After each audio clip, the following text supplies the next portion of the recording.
3 days after a plane crashed in Iran, the country's government is now admitting it was its military which unintentionally shot it down. Iran initially insisted it was not involved in the crash and even removed the wreckage before investigators could arrive. But U.S. officials say new video released today shows a missile strike. Sadly, one of the victims was a student living in San Diego. 10 News reporter Matt Boone tells us that student was supposed to return to class next week. Yeah, Kim, administrators say the news that Sarah Sadat died is still sinking in for students who return from their break at Alliant University on Monday.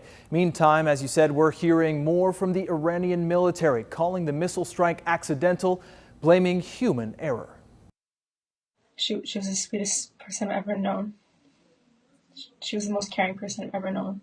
The loss is still raw for Rayanne Shuaib, who said she was close friends with Sarah Sadat. She was really goofy.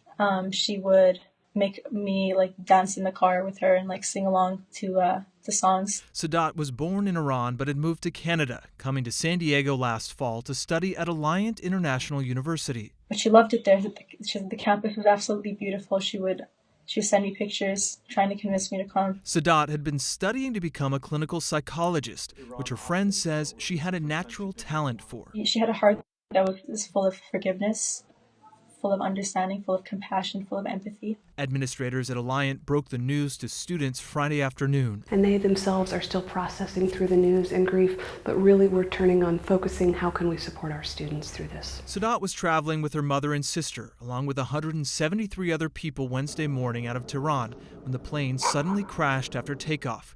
Intelligence agencies from the United States, Canada, and Ukraine determined the plane had been hit by Iran's own anti-aircraft missiles, a claim the Iranian government disputed until Friday evening. In a statement to state media, Iranian armed forces admitted they had shot it down, claiming their military misidentified it as a hostile aircraft, a mistake still inconceivable to those who knew the victims. I think I'm still in denial. So every time I wake up, I'm just questioning if it really happened. Alliant says they will be offering counseling for students when they come back on Monday. And for those of you who see this story in Canada, the University of Alberta is also offering to connect people with counselors for those who are grieving. Matt Boone, 10 News.